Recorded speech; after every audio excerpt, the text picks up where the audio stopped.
kita langsung aja Kang. Siap.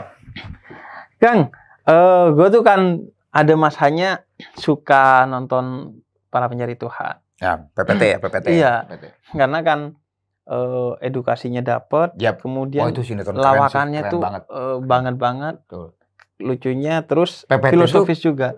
Seperti Anda loh. Iya, seperti sama. Anda kalau berbicara dengan keren. Kayak para pemuda tersesat. Iya kan? Nah, terus pernah soundtracknya juga kan, Kang? 3 kali. 3 kali? 3 kali, 3 tahun 3 berturut-turut. PPT berbeda ya? Nah, 3 tahun berturut-turut. Sebetulnya yang keempatnya juga diminta juga, tapi ada bermasalah dengan label dulu, jadinya nggak jadi. Jadi cuma 3 berturut-turut, 3 tahun berturut-turut. Itu album religi pertama, Kang? Enggak. Apa atau single religi pertama? Enggak. Itu mah udah di tengah-tengah. Oh, udah pertama kapan? Kan yang pertama mah yang Raila Kemenangan itu sekitar 20 tahun yang lalu. Itu yang sama ini apa Perdamaian. Bukan. Lagu Perdamaian. Yang muter di bulan Ramadan. Iya, Ngabuburit. Jadi kan gini. Cerita. Jadi dulu tuh kita jadi gini.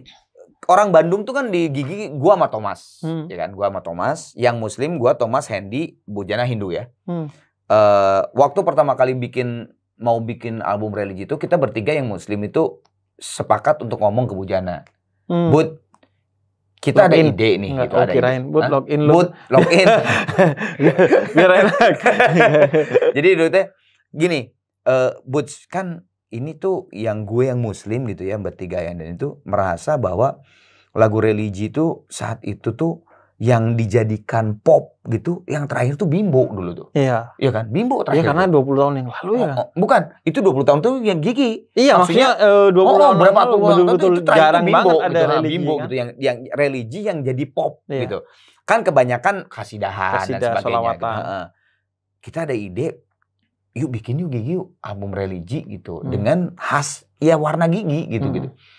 Tapi ini Muslim nih Bud, maksudnya ya religi Islam nih. Gimana lu? Ya nggak apa-apa, kenapa aja? Ayo aja kita kerjain. Tuh waktu kita ngebentuk Gigi dulu juga kan nggak ngomong bahwa KTP lu agama apa gitu. Jadi sebenarnya bilang, oh ya udah, thank you banget Bud. Ya udah, bikinlah saat itu. Tapi waktu pertama itu adalah mengaransemen lagu-lagu legend yang sudah ada di Indonesia, di aransemen sama Gigi. Belum menciptakan.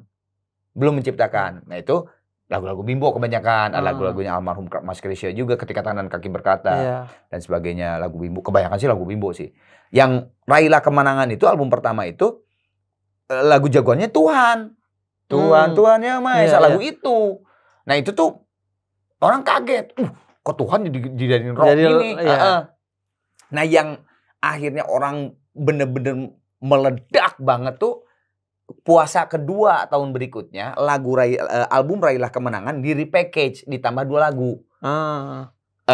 Perdamaian dan Itiraf kalau nggak salah. Itiraf kalau nggak lupa, saya lupa lagi. Ya 20 tahun yang lalu. Pokoknya ditambah 2 deh, ditambah 2 lagu. Nah itu bang, yang Perdamaian itu bener-bener. Tapi waktu album pertama yang Raila Kemenangan, karena konsepnya itu kuat bahwa Gigi punya album religi dan memang bener-bener religi lagunya gitu, bener-bener kita pilih lagu-lagu religi yang legend lah gitu ya, kita aransemen, diterima oleh orang. Kebetulan Jarum Coklat bersinergi dengan kita. Gue sama Thomas tuh inget dulu tahun 80-an waktu gue kecil sama Thomas, di Bandung itu ada musik ngabuburit. Itu apa, band ngabuburit? Jadi satu hari di Bandung itu diizinkan oleh polisi untuk bikin musik, pagelaran show musik lah di Gelora Saparua. Gue tuh ini banget gitu, terbrainwash banget. Itu di bulan Ramadan nggak? Di bulan Ramadan, satu hari doang. Aja gitu. Karena yang selebihnya kan apalagi zaman Orde Baru, itu keras banget kan gitu kan. Nah, asik juga ya kalau konsep ini kan kita punya album religi, konsepnya mod kayak dulu mod. Thomas kan disebut sama mod kan, mod ngabuburitnya, wah keren ya. Tapi ini mah tour, gue bilang kalian aja tour. Nah kebetulan Jarum Coklat sangat bersinergi lah gitu. Wah keren nih idenya gitu. Karena memang tidak. Nah tapi digabung juga dengan tausiah. Oh ada tausiahnya? Nah, konsepnya kan gitu. Jadi konsepnya tuh gini. Konsepnya tuh kita main 1 jam lebih sedikit lah sebelum, makanya ngabuburit. Ngabuburit itu kan bahasa Sunda. Ngabuburit itu bahasa Sunda artinya menghabiskan waktu menjelang buka puasa, menjelang maghrib. Ngabuburit. Kang, gue potong. ngabuburit dulu atau ngabuburit itu populer karena program ngabuburit lo, Kang? Kan orang kalau jalan-jalan nunggu maghrib, enggak, gitu kan. Gini, secara kata ngabuburit menasional gara-gara gua. Iya, gara-gara yang gigi. Tapi memang menunggu waktu berbuka. Taunya orang Sunda. Orang Sunda ngabuburit. Kayak tadi lah kita bicara masalah. Kan kayak itu bahasa Indonesia kan.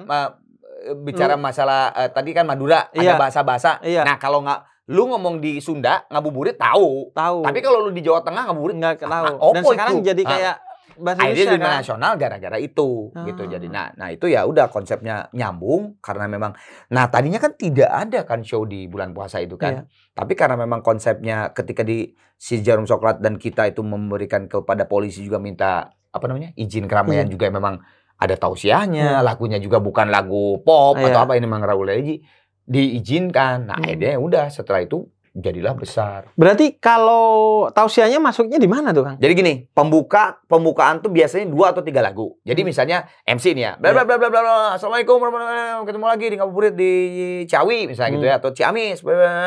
Oke, Gigi main 3 lagu. Nah, stop 3 lagu stop masuk tausiah. Yang pertama Kang Gito almarhum dulu. Kang Gito udah hijrah tuh. Nah, Kang Gito tausiah. Ya sekitar berapa menit gitu. Terus Gigi kata Kang Gito main lagi 2 lagu. Nah, tausiah lagi setelah 2 lagu. Nah, tausiah di sini yang kedua itu interaksi dengan penonton. Siapa yang mau nanya? Dikasih saya gitu. Pakai mic, penonton di sana. Kang Gito nanya. Ya? Boleh silakan mau nanya Gigi atau mau nanya Kang Gito, mangga silakan. Jadi ada yang nanya Gigi, ada yang nanya Kang Gito, ada yang nanya ke mengenai agama dan sebagainya. Tapi biasanya kadang-kadang dari misalnya 5 orang atau 3 orang yang dipilih itu kita lihat ada yang pilih yang rada ini pasti rada ngaco nih, rada ngaco. Pertanyaannya tuh lucu-lucu gitu. Justru di situ yang jadi Nah, setelah tausiah yang interaksi yang kedua, ditutup biasanya dengan 3 lagu atau 2 lagu. Nah, lagu terakhir kolaborasi nyanyi juga Kang Gito nyanyi juga. Jadi ya kayak Cak Nun lah sama Kiai Kanjeng gitu. Cak Nun ceramah, Mas Astro, Ngatawi gitu-gitu. Kayak gitu. Tapi itu kan pas puasa berarti, Kang? Pas puasa. Kok tapi mangga? Apa sih? Kok ada mangganya? Mangga kenapa? Jadi gak puasa dong kalau ada mangga. Makan mangga itu tadi, mangga. Itu mah Sunda, itu mangga silakan gitu. Tapi enggak, Kang. Jadi itu pertanyaannya. Jadi puasa-puasa jingkrak-jingkrak gimana tuh? Di yang keluarnya perdamaian yang tahun kedua. Yang tahun kedua kan ini kan yang pertama tuh Tuhan kan lagu jagoannya. Yang kedua kan meledak banget tuh perdamaian itu meledak. Tahu nggak? Puasa tuh kan 30 hari kan? Iya. Mainnya berapa kali coba? 34. Berarti ada 1 kota, 1 hari 2 tempat. 2 tempat. Dan 2 tempatnya bukan misalnya di sini sama di dekat 5 kilo lagi. Bukan. Pagi jam 10-nya di pesantren Ciamis misalnya. Jam 4-nya mau ngabuburitnya itu di Tasik gitu. 2 kota yang beda, bukan di Ciamis 2 tempat, di 2 pesantren enggak. 34. Dan itu tetap puasa. Nah, ada satu kejadian yang menurut gua ini benar-benar ya itu yang namanya hidayah dari Allah tuh memang kadang-kadang kita tuh kan hitungan matematik manusia tuh menyamakan dengan Tuhan Allah tuh disamakan dengan matematik kita gitu kan. Maaf ya punten, tapi karena justru gua harus seperti yang Habib bilang, gua harus mengemukakan ini karena di dalam orang itu dari yang tadi ada yang jelek itu bisa malah terakhirnya menjadi seorang yang bagus. Maaf. Thomas itu dulu nggak pernah puasa. Atau mungkin belang betong lah gitu ya istilahnya. Jadi misalnya masuk Ramadan paling dia puasa depan 2 hari nggak ada sama belakang. Katanya karena malaikat ngecek di depan dan di belakang. Lagi di tengah-tengah kosong malaikat lagi kemana gitu. Nah kita tuh udah susun loh sama Thomas. Wah ini si Thomas gimana nih orang kita. Dakwah kan ibarat kata. Maksudnya kita nggak main siang-siang aja keringetan aja dia nggak puasa gitu kan. Ini ngabuburit gimana tiap hari? Wah, tambah bolong. Justru ketika ngabuburit bukan gara-gara ya dengan adanya ngabuburit. Thomas sampai sekarang justru jadi puasanya hebat, sholatnya hebat dan sebagainya. Niatnya ngajarin orang, nggak taunya yang pertama dapat hidayah dirinya. Asli. Itu benar-benar Thomas asli di mata kepala sendiri dia benar-benar malah dia tuh yang ngingetin gitu. Yuk, sahur tok kalau kan di hotel kan. Dia yang ngetok kayak gitu. Dan Kang tanpa Kang Arman ketahui sebenarnya Thomas nih udah kita datang. Oh ya, Thomas. Ya TV banget ya. Itu kan Habib Industri kan. Habib Industri. Habib Industri. Kang, terus kok gini kan? Gigi sama religi itu ya harus kita akui jauh lah ya sebelumnya kan. Ya ini band pop anak muda dengan segala dunianya, ini religi dengan segala dunianya. Tapi kan kayaknya Gigi itu menjadi salah satu band pop yang sangat identik dengan religi kan. Sampai 3 soundtrack di PPT. Yep. Kemudian ya kalau ada orang mau bikin acara musik pop yang religi atau di bulan Ramadan ya kayaknya ngundang Gigi itu pilihan yang tepat. Itu gimana ceritanya, Kang? Apa sekedar soal ya udah bisnis, ini ada pangsa pasar Muslim gede, kita masuk ke sana, atau memang ada hal lain? Nah justru ya memang mungkin niat pertamanya dulu nggak kepikir ke situ, nggak mikir bahwa ini ada pangsa pasar yang gede, enggak. Justru itu saya sama Thomas dulu sempat ya itu, aduh dulu tuh ada ngabuburit satu itu di Bandung. Nostalgia ya. Maksudnya asik juga ya kalau kita punya satu tour musik yang memang memang bener-bener buat bulan puasa gitu. Kita membawakan lagu-lagu religi yang di dalam lirik-liriknya itu sangat-sangat bagus untuk dinyanyikan. Terus satu itu, yang kedua adalah dulu tuh memang niatnya tuh ini terakhir tuh Bimbo, gue tuh pengen banget karena kan dulu tuh saat itu tuh ada stereotype lah ya, bahwa kalau yang lu bawain lagu religi itu tuwe gitu ngerti tua lah gitu. Itu mau urusan yang orang tua gitu, anak muda. Nah, karena gue dulu zaman gue kecil denger lagu Bimbo itu ini gue banget nih. Tapi ini ngomongin apa namanya? Sajadah ada panjang. Anak bertanya pada bapaknya. Gue tuh inget buat apa berlapar-lapar puasa, buat apa tarawih, buat apa tadarus. Dinyanyiin dan gue tuh bangga gitu menyanyikan waktu muda. Nah gue tuh pengen waktu itu sama Thomas sama Hendy tuh asik juga ya kalau anak-anak muda tuh nggak anti terhadap lagu religi. Niatnya tuh memang itu. Makanya mungkin yang tadi pertanyaannya kok bisa kayak kok orang tidak sok religi lu, sok industri lu, nggak gitu. Kalau sebaliknya ya, kok nggak khawatir ganggu pangsa pasar yang mungkin alergi sama hal-hal yang sifatnya religi? Mungkin saya balik lagi kepada memang tidak ada niat apa-apa. Niat kita memang betul-betul memang untuk mengangkat. Dan alhamdulillah kan memang setelah itu ada Wali, ada Ungu, dan semua kan akhirnya menginspirasi, membawakan lagu-lagu religi. Akhirnya jadi rame. Buat kita sih ya seneng aja sih. Iya, seru-seru aja ya. Akhirnya jadi bener-bener ya kayak Haddad Alwi ada, kayak Opik ada, yang pop juga ada, cewek juga yang pop juga ada, dan sebagainya. Dan bahkan kalau sekarang tuh, jadi gue bakal bikin pengajian tuh di Jombang kan. Terus ditawarin ada musik reggae religi. Apa? Reggae tapi reggae religi. Iya, jadi jamming gitu, cek. Tapi tapi sholawatan. Ya, sholawat itu. Gila, kata gue ini gila sejauh ini udah ya kayak musik religi itu kan. Betul. Karena gue kan nyebut bahwa yang dimaksud musik religi itu bukan hanya musik yang menyampaikan nilai-nilai religius, tapi bikin orang bahagia secara positif tanpa harus mabok, tanpa harus ini dan itu udah religi, udah pahala gitu. Nah, sama Kang ininya Kang, kemudian jadi satu pengawal ya untuk lagu-lagu religi. Nah, berarti kan awalnya ngambil dari Bimbo. Nah, ketika mulai harus bikin sendiri lirik tuh. Itu siapa yang bikin berarti? Saya sih. Modal semuanya saya sih. Modal dari mana Kang? Hidup sih. Hidup ya. Perjalanan hidup aja sih. Perjalanan hidup.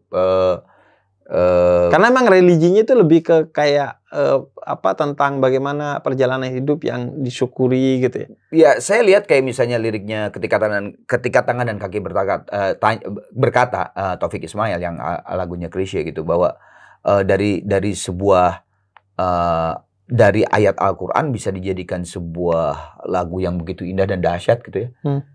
Buat saya itu jadi inspirasi gitu. Jadi kadang-kadang di dalam perjalanan hidup gue ada perjalanan religi dan akhirnya gue tumpahkan gitu. Terus juga misalnya sosial kondisi sosial. Ketika kita tuh kadang-kadang tidak puas mobil, punya tampang, bukan keren lah, maksudnya tampang sempurna gitu ya. Tapi tetap aja pengen lebih. Tapi ketika gue di jalan melihat ada yang tunanetra masih usaha untuk berjualan dan sebagainya, ya Allah, kalau gue digituin sama Allah gimana gitu ya. Kok gue kayaknya nggak bersyukur itu bisa jadi lagu jadikan lirik dan sebagainya. Jadi lirik-lirik religi yang gue ini tuh emang dari kehidupan yang gue jalanin aja dan gue melihat orang. Nah, ketika kerjasama dengan PPT itu kan pasti ada brainstorming dengan Bang Deddy, Deddy Miswar. Nah, itu ketika diajak sama Bang Deddy ngobrol, "Man, lu kan yang bikin lirik?" "Iya." "Oke, Bang, sekarang apa nih? PPT yang sekarang apa ininya? Pondasi si ceritanya apa?" "Oh, Man, gini, Man. Ini karena zaman pilkada nih," dia bilang gitu. Jadi banyak pemimpin yang wah jual agama dan sebagainya. Oke, akhirnya saya bikin Pemimpin dari Sorga. Gitu liriknya. Terus waktu itu "Bang, ini apa nih PPT yang sekarang?" "Ini PPT yang sekarang ini biasalah orang tuh kan kalau ibadah tuh naik turun gitu kan." Oke, akhirnya saya bikin Amnesia. Amnesia. Pagi beriman, siang lupa lagi soleh beriman, malam amnesia gitu kayak gitu. Jadi ya brainstorming sih. Dan itu ngingetin ke lagu-lagu zaman dulu yang kayak Nasidaria yang itu kan apa? Subuh kesiangan. Ya, itu. Duhur kerepotan, asar di perjalanan, maghrib kecapean, isya ketiduran. Pokoknya nggak ada sholatnya aja kan. Itu ya. Nah, sama Kang juga yang menarik dari Kang Arman itu kan pasti urusan rumah tangga tuh. Gua Kang ya paling menghindari diajak ngobrol soal rumah tangga. Suruh endorse buku tentang rumah tangga, pernikahan. Enggak deh kata gua. Kayak kenapa? Ya kayak kita pengen lah rumah tangga kita itu bahagia, langgeng dunia akhirat dan lain sebagainya. Tapi kan rumah tangga ini bukan perkara yang mudah kan. Banyak tantangannya. Betul. Dan ya pokoknya kita nggak bisa jamin lah rumah tangga kita. Even itu baik-baik aja atau tidak cerai kan nggak bisa jamin. Betul. Makanya gue kayak ngeliat serem ya, kayak menjamin keluarga tuh bisa tetap baik-baik aja, dan baik-baik aja ya. Baik-baik aja tuh susah, kayaknya berat banget gitu. Nah, Kang Arman kan termasuk yang kemudian udah relatif terbukti lah Kang ya. Alhamdulillah. Dan umur berapa sekarang? 35. Pernikahan saya 30. Pernikahannya doang 30. Dan kayak yang ini Kang, kayak yang nggak lebay gitu. Kayak istri ya tetap kerja, tetap asik, tetap kayak anak muda gitu. Itu gimana Kang? Maksudnya kalau dari agama kan udah banyak ya Kang, dari Quran, dari hadis dibimbing begini. Tapi kan seringkali kemudian kita nggak bisa menjalankan itu dengan baik. Ada faktor diri kita nih. Nah, secara praktis tuh gimana sih Kang? Mungkin gini, pertama saya dan Dewi bukan orang yang demen glorifikasi gitu, mengumbar kemesraan lah atau apa. Ya jalan saja. Ya gue suami lu gue suami lu, gue istri gua gitu ya. Lu istri gua gitu misalnya. Ya udah itu aja. Ketika kerja ya kerja gitu. Ketika masuk ke rumah ya gue sebagai bapak, Dewi sebagai ibu, anaknya ada, atau saya sebagai suami dan dia sebagai istri, menjadi sebuah rumah tangga. Pertama itu sih ya, mungkin ya. Jadi memang tidak ada tuh gosip-gosip atau apa dan sebagainya. Kalau misalnya selama 30 tahun Arman dan Dewi ada ribut, ya masa aja namanya manusia. Ributnya gede atau besar, yang gede pun ada. Kalau saya ngomong bahkan sampai mau cerai pun pernah gitu istilahnya. Tapi kan itu kan masalah gua sama Dewi. Sekarang saya sahabat nih sama Habib, gue curhat. Itu kan dari pihak gue curhat sama Habib. Kan nggak tahu juga kalau dari sisi Dewi kayak seperti apa. Jadi ada masalah gue sama Dewi juga sebetulnya kan dari satu sisi juga istilahnya gitu kan. Yang tahu tuh kan cuma gue dan Dewi gitu. Jadi buat gue itu bukan konsumsi untuk umum gitu. Rumah tangga tuh adalah rumah tangga gitu. Ya mungkin karena itu terus menjalankannya bagaimana. Dan tungguin Kang, itu ada komitmen berarti Kang. Kan dua-duanya artis nih. Pasti kan wartawan nanya, orang pengen cari tahu. Berarti ada komitmen gitu. Kita jangan cerita ya kemana-mana ya, urusan rumah tangga kita. Enggak juga. Nggak ada komitmen yang enggak, tapi memang gua sama Dewi memang orangnya gitu. Nggak buat apa cerita-cerita gitu, kayak gitu. Iya. Tapi kalau masalah ada lah, nggak mungkin nggak ada gitu.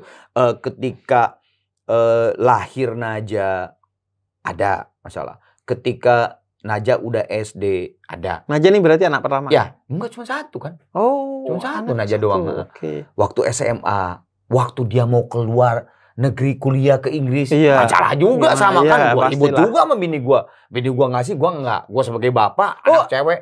Ya ampun, gitu. Kan biasanya sebaliknya, Kak.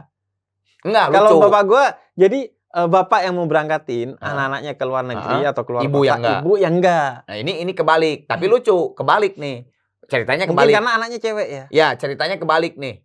Ibunya, kenapa sih kamu? Kan yang mau sekolah tuh anak kamu, bukan kamu. Karena memang Dewi ada sedikit trauma. Jadi kakak almarhum Adedi, ada Adedi udah almarhum, kakaknya dia yang paling gede, cowok. Itu dulu tuh pengen SMA. Tapi sama almarhum bapaknya itu enggak masuk SMK ya. Kalau kejuaraan SMK ya.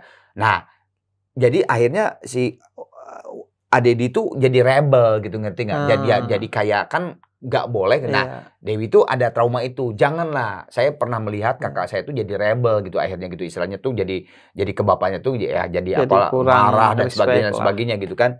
Nah, saya itu nggak mau, oh ya udahlah gitu ya. Tadinya kan wah gila gimana nih gitu ya dan sebagainya. Mendekati aja udah mau pergi ke sana, malah gue yang ngurus segala macam lah, visa dan sebagainya. Terus tiba-tiba Dewi dong, kok kamu sekarang jadi yang semangat ngurus? Loh, ya harus lah, namanya juga bapaknya. Dan ini memang harus diurus. Emang dia kan bentar kan masuk setahun apaan kan kuliah 3 tahun dong. Oh, dia baru panik. Baru dia yang panik. Pas udah mendekati dia mau cabut, malah dia yang panik. Tapi akhirnya bisa terrealisasi. Itu aja ada masalah. Gue juga ribut juga sama bini gue saat itu. Jadi kalau masalah, tapi ya mungkin kebetulan gue sama bini gue juga memang bukan yang sedikit-sedikit ngomong, even ke sahabat-sahabat, even ke kakak atau ke adik gitu. Ke kakak ya, sorry, kayak dua-duanya bungsu dan Dewi bungsu. Nggak ngomong juga gitu. Jadi ya. Berarti ngomongnya ke siapa kan? Kan nggak mungkin juga masa kalau gue dipendam sendiri kan? Kalau gue sih ke guru agama gue gitu ya. Terus ya paling tidak ya kalau kayak sholat malam lah gitu. Enaknya kalau guru tuh safety, dia gak kira cerita ke mana-mana dan ngasih solusi. Nah, itu. Nah, kalau ke teman udah gak safety, gak ngasih solusi lagi. Dan jadi pergunjingan. Iya kan, gak safety. Tiba-tiba ada di GS. Iya, makanya. Teman gue nih. Tiba-tiba di Lambe Turah. Kan gak jelas. Aduh. Kang, tapi ini gak Kang, ada faktor karena dulu media gak sebarbar sekarang gak Kang? Menurut Kang mungkin. Arman? Mungkin. Atau kalau lu emang mau jaga bisa kok.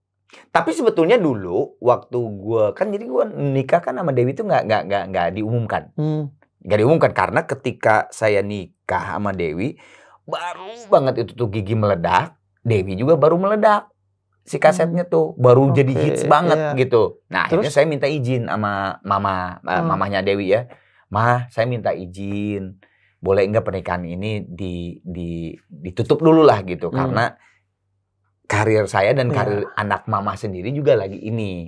Karena tahun 90-an mah jangankan nikah, pacaran aja protes fans tuh. Kalau sekarang kan beda. Sekarang tuh melihat karya. Lu mau udah punya anak 4, bahkan ada yang mungkin punya bini 2 atau 3 gitu, tapi karyanya bagus dibeli. Gua mau memang denger lagunya gitu kan. Kalau sekarang beda kan. Kalau dulu tuh enggak. Pacar aja bisa jadi males gue beli kaset dia. Karena fanatik Kang ya. Betul. Karena yang cewek ngangguk, nah akhirnya saya ngomongkan ke mama. Mama menyetujui boleh. Oh ya, Empah juga masih ada, belum almarhum. Boleh lah. Akhirnya kan ditutup tuh. Nah, sempet itu banyak, Bib. Di koran apa, Arman dan Dewita kumpul kebo, ketahuan. Oh iya, karena nggak ada yang tahu nikah. Gitu. Ya gue cuekin aja sama bini gue. Gue cuekin. Nah, selama gue tahan, itu pernikahan itu, gue sama bini gue tuh nabung kan. Dan berjanji gue sama bini gue, ketika nanti gue sama lu udah siap untuk mengumumkan bahwa gue tuh sebenarnya udah nikah tahun 11 Januari 94 gitu. Kita bikin pesta yuk, ngundang teman-teman dan saudara.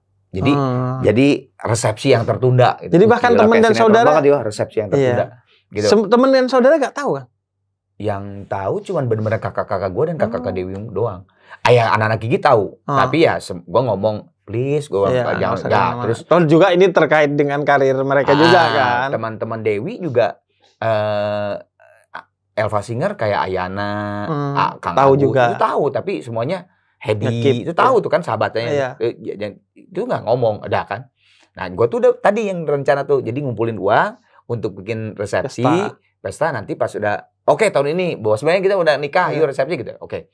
Tiba-tiba dong udah duitnya terkumpul. Jadi udah siap-siap tanggal sekian deh kita resepsi gitu. Tiba-tiba ada Mbak Ati namanya. Mbak Ati tuh deket banget gue, wartawan Citra, tabloid Citra dulu. Gede kan? Kan dulu kan Citra Monitor kan, yang gede itu tabloid 2. Nelfon gue. Man, lu udah nikah ya? Lengkap, Bib. Udah tahu. Di Geger Kalong jam sekian. Lebihnya tuh ini, bapak ini. Kok tahu gitu?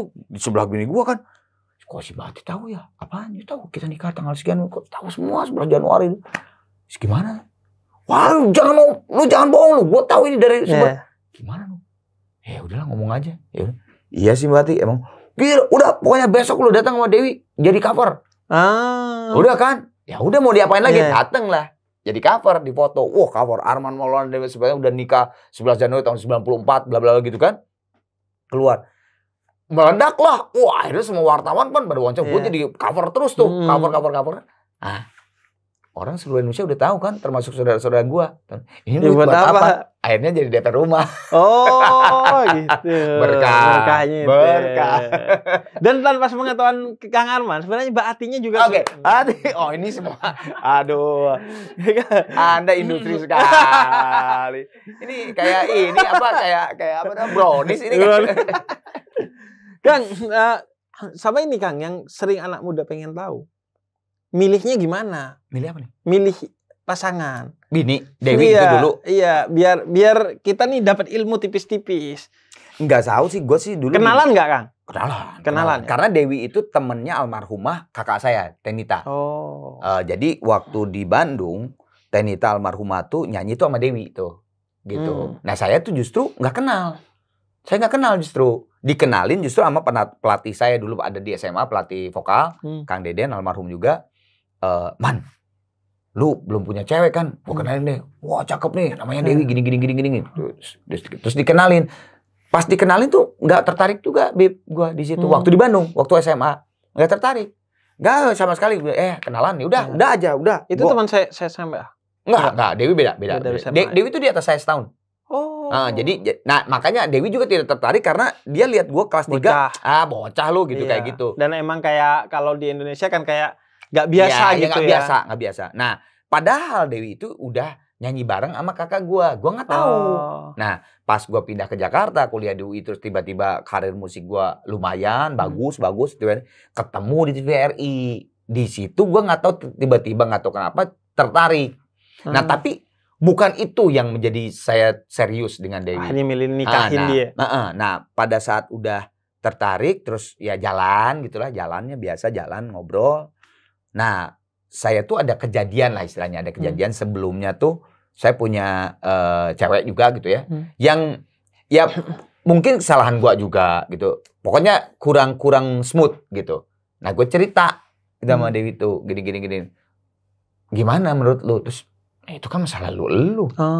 Dewi ini udah putus. Ya, sederhana aja Dewi itu. Itu kan masa lalu lu. Emang gua nggak harus lihat masa lalu lu. Lu mau jadi apa masa lalu? Yang penting kan gua tuh masa depan. Sekarang dan masa depan lu gimana tuh? Dari situ tuh Beb, gue langsung ini dewasa kayaknya ini kayaknya harus jadi istri gue deh gitu. Gak tahu, gue tiba-tiba feeling aja gitu. Nah, gue setuju nih sama gini-gini nih. Sama satu lagi. Gue ngomongin. Saat itu gue di Jakarta kos, Dewi di Jakarta kos. Dua-duanya udah punya pendapatan, uang. Maksudnya ya pendapatan gitu ya. Dewi nyanyi, saya nyanyi, udah dapat darinya itu pendapatan gitu ya.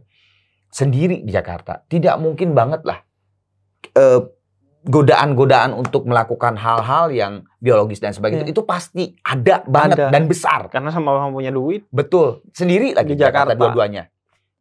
Ternyata sama bini gua sama gua tuh pada saat ngobrol, gak bisa nih kita bakal bisa melakukan dosa besar.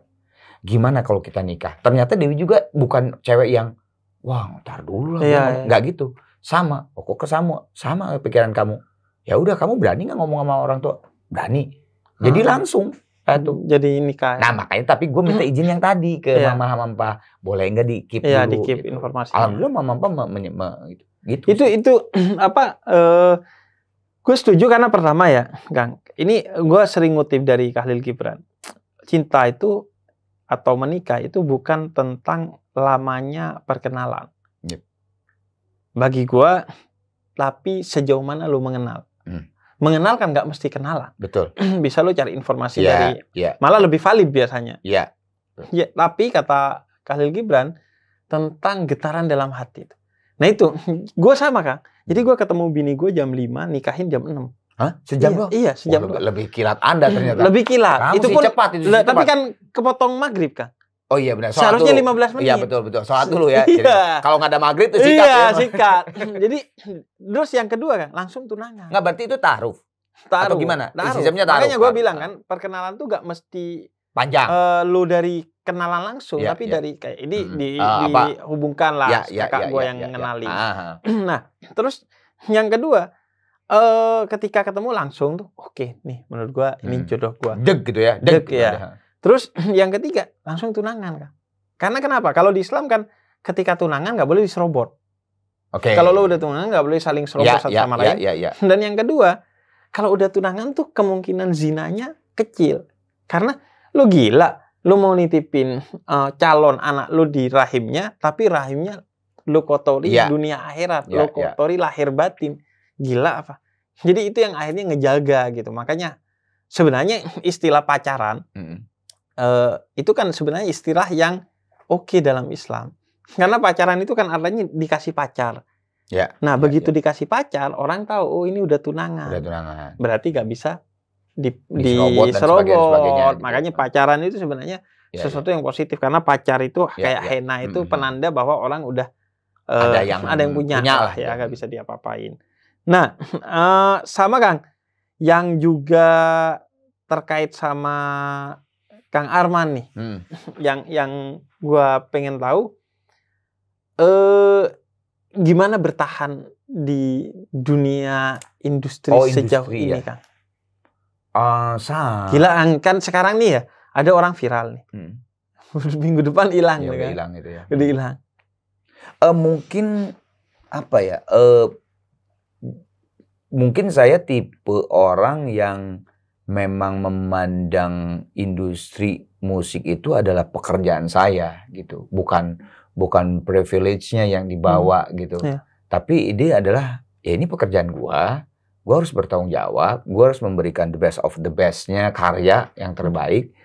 Udah that's it gitu, itu aja gitu. Jadi bisa memaintain konsentrasi itu selama sekian puluh tahun tuh bisa memaintain untuk sekarang tuh gini ya. Oh ya udah, gue pelajarin deh. Oh ya bisa gitu ya dan sebagainya. Termasuk YouTube ya Kang.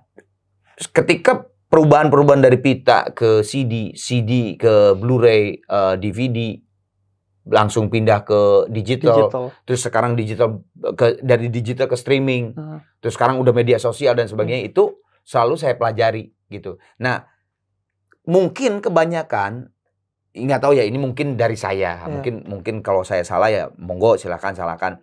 Tapi yang tadi bicara misalnya viral besok nggak ada, mungkin dia itu yang tadi saya bilang termakan oleh privilege yang dia dapat, dan dia akhirnya berbunga-bunga dengan privilege. Dia tidak mikir bahwa ini tuh pekerjaan lu, harusnya lu tuh mikir tuh besok gimana, besok gimana gitu.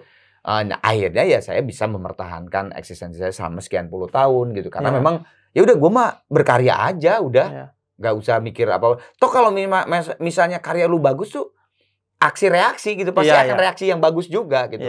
Beda lagi kalau lu berjualan apa namanya? Sensasi. Kontroversi. Kalau kontroversi pasti kan lu kan harus mikir lagi kontroversi apa lagi ya gua? Kontroversi apa? Ya sama kayak bohong, salah satu keburukan kebohongan itu kan harus ditutupi oleh kebohongan yang lain gitu. Jadi gue sih ya jujur aja ya udah, gue ngerjain sebuah karya yang terbaik dari saya. monggo silakan gitu. Mau sok mangga gitu ya. Mangga lagi nih. Mangga lagi daripada duren kan. Pao kalau kata mangga duren gitu kan. Gitu ya, kalau bagus diterima alhamdulillah, enggak ya udah berarti apa nih kelemahannya? Oh mungkin ini diperbaiki di karya selanjutnya gitu aja sih. Kang, ini terakhir kan. Nggak mudah untuk jadi orang seperti Kang Arman kan. Bisa bertahan lama, rumah tangga oke, padahal artis gitu dan lain sebagainya. Menurut lu apa sih yang bikin lu bisa begini kan? Bolam kan? Kan gini kan, tauhid Allah sih. Allah. Ya? Ketika kita dekat dengan Allah, seberapapun, ya itu yang tadi kan kita bahas tuh. Gue pernah ada di fase gue berbuat dosa besar, terus sempat malah gue bikin dosa, ngapain gue sholat gitu, orang gue kotor, sempat tuh dalam fase itu. Tapi untung ketika itu gue disadarkan oleh guru-guru yang muncul, datang tiba-tiba ke dalam hidup gue. Nah akhirnya dari situ gue bener-bener apapun gue tuh curhatnya sama Tuhan gitu, sama Allah. Udah curhat ya, apalagi makin sini media sosial makin gampang, makin banyak guru-guru yang bisa kita ikuti, walaupun misalnya dia di Jawa Timur atau di Madura atau di mana, kita bisa mengakses dan bagus banget ilmunya. Itu makin gue tuh makin tenang gitu, makin tenang. Oh iya. Ada misalnya gue yang pertanyaan yang besar di dalam diri gue, tiba-tiba ngelewat gitu di FYP. Iya. Ya benar juga ya, gak kepikir sama gue kayak gitu. Jadi kalau gue sih berpikir bahwa kalau kita benar-benar hidup dekat dengan Allah, insya Allah lah gitu, pasti akan nama Allah tuh dijaga gitu. Ketika kita ya sama aja lah, kita manusia, kita sering whatsappan, pasti Habib juga akan inget gua gitu kan, ketika si Arman mana ya gitu kan, itu si Arman sehat nggak ya pasti gitu. Nah, ketika kita ngobrol sering curhat ke Allah juga, masa sih Allah tidak, walaupun Allah tahu umatnya dia bermiliar bahkan bertriliun-triliun gitu ya dari yang meninggal dan sebagainya, tapi masa sih ada orang yang terus sedikit-sedikit ya Allah gitu kayak gini. Jadi kalau saya sih merasa itu sih. Kalau saya merasa kayak ada yang ngejagain aja gitu. Dan itu bedanya Allah dengan manusia. Kalau manusia itu makin banyak direpotin, makin sumpah. Kalau Allah justru makin senang karena berarti kita betul-betul menghamba dan meninggikan dan maha tinggikan Allah. Dan gue setuju kan, karena gini kan, orang kayak Kang Arman, orang kayak gua itu kan yang lebih ilmunya, yang lebih keren musiknya itu kan banyak. Banyak banget. Apalagi sekarang musik, banyak banget. Sekarang juga ulama tuh di pesantren-pesantren itu gila-gilaan sih. Jauh. Tapi kayak yang dikasih amanat kita tuh menurut kita ya karena Allah melalui entah guru, entah doa orang tua, entah sedekah kita, entah pengabdian kita kepada bini atau anak, ya gitu-gitulah. Karena ya itu lagi-lagi matematika Allah dan matematika kita itu kan beda ya. Banget. Kalau secara matematika kita seharusnya bukan Kang Arman dan bukan gua kan yang sekarang berada di sini gitu kan. Jadi itu sih kayak ya pada akhirnya semua soal kebetulan yang sandarannya itu ke Allah ya. Ya, alhamdulillah banget ya gua dijaga itunya lah gitu, jaga itunya gitu. Dan gua sukanya, gua kan temenan sama Kang Arman di mana-mana ya, termasuk di media sosial.